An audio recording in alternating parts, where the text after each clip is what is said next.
Assalamualaikum warahmatullahi ta'ala wabarakatuh. Apa kabarnya teman-teman, seikhwan, seikhwat juga. Mudah-mudahan kita selalu berada di lindungan Allah Subhanahu wa ta'ala. Amin ya Allah ya rabbal alamin. Pada kesempatan kali ini saya akan membahas lanjutan ya, part 3, yaitu tentang mempelajari ilmu tajwid. Dan sebelum-sebelumnya saya telah menerangkan bahwa sebelum mengaji ilmu tajwid itu kita terlebih dahulu harus tahu hukumnya dan cara membaca ta'awudz, bismillah, dan suratnya. Nah, untuk kesempatan kali ini yaitu kita mulai saja langsung kepada hukum-hukum tajwidnya atau hukum-hukum bacaan dalam membaca Al-Quran. Nah, langsung saja kita lihat ke sini. Kita memasuki part 3 ya, yang berjudul hukum nun mati dan tanwin. Pasal 3 ya, atau part 3, hukum nun mati dan tanwin. Hukum nun mati dan tanwin itu seperti ini ya. Ini tergolong dari kategori nun mati dan tanwin gitu. Nah, ini nun mati seperti ini ya.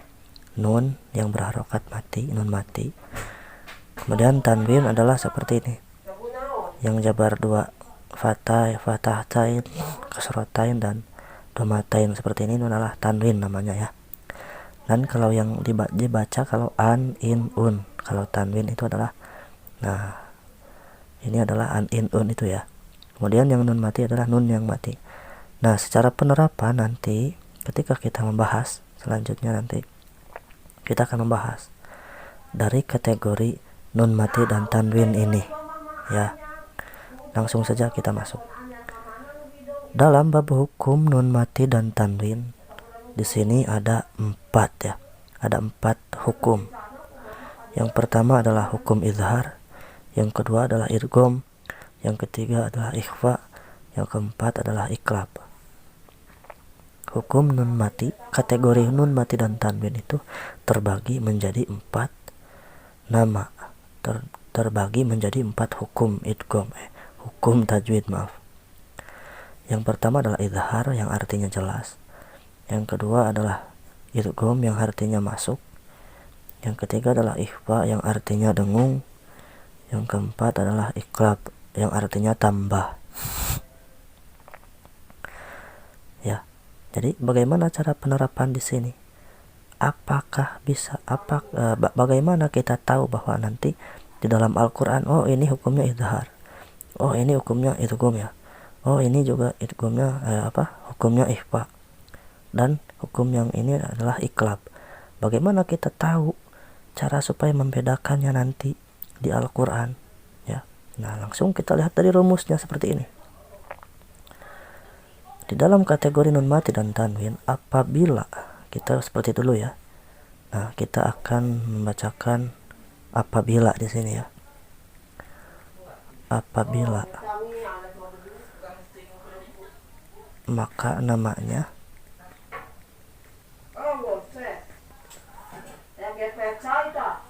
cara baca.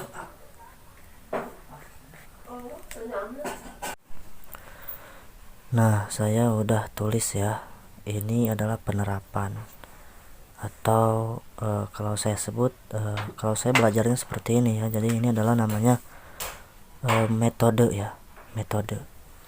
Jadi saya menggambarkan metodenya seperti ini biar cepat hafal. Jadi untuk membedakan dan memasukkan semua huruf ini ke dalam hukum yang salah satunya, ini adalah penerapannya gitu. Ini metodenya seperti ini. Itu akan lebih mencepatkan, akan lebih cepatlah masuk ke otaknya gitu.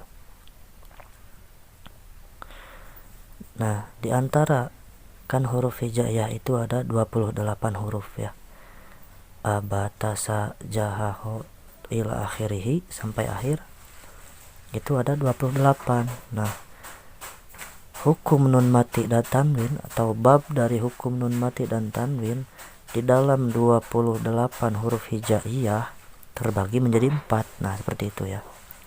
Yang pertama idhar, yang kedua idgham, yang ketiga ikhfa, yang keempat iqlab. Jadi seperti ini. Apabila ada salah satu huruf hijaiyah ya, apabila ada salah satu huruf hijaiyah, ini kan 28 itu dibagi 4. Idhar itu ada 6, idgham ada 6, ikhfa ada 15, dan iqlab ada 1. Itu 28 ini jumlahnya.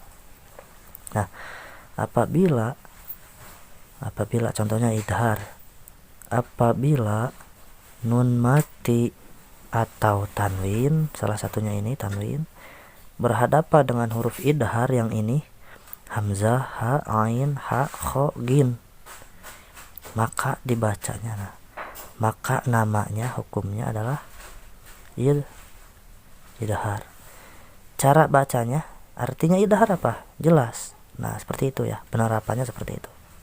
Itu contoh idhar. Sekarang masuk contoh idgham. Apabila ada nun mati atau tanwin berhadapan dengan huruf idgham, yang ini yang 6 nih, contohnya ro atau waw atau mim, maka nama hukumnya, tajwidnya adalah idgham. Cara bacanya adalah dimasukkan. Sekilas saja ya, nanti salah satunya kita bahas satu persatu. Kemudian yang ketiga adalah ikhfa. Sekali lagi, apabila ada nun mati atau tanwin berhadapan dengan huruf ikhfa, ini yang paling banyak ya, ada 15, salah satunya di sini, maka hukumnya adalah ikhfa. Cara bacanya adalah didengungkan sesuai dengan artinya ya, namanya. Kemudian yang keempat adalah iqlab. Ini cuma gampang nih, cuma satu hurufnya, ada ba. Sama, apabila konteksnya nun mati dan tanwin, kan ini babnya nun mati dan tanwin ya. Nun mati atau tanwin berhadapan dengan huruf ba, maka itu namanya adalah iqlab. Cara bacanya ditambah ba biasanya. Ini memang ditambah ba ya. Ditambah mim biasanya. Nanti akan dimasukkanlah salah satunya. Mungkin sekian saja pendahuluan ya. Nanti dibagi-bagi lagi penjelasannya. Dukung terus channel saya ya, untuk selalu rajin mengupload, belajar bersama tentunya dalam mengembangkan ilmu tajwid, khususnya bagi pemula dan khusus bagi pemula ya. Mungkin sekian dulu dari saya, mohon maaf banyak kekurangan. Akhirul kalam, wassalamualaikum warahmatullahi taala wabarakatuh.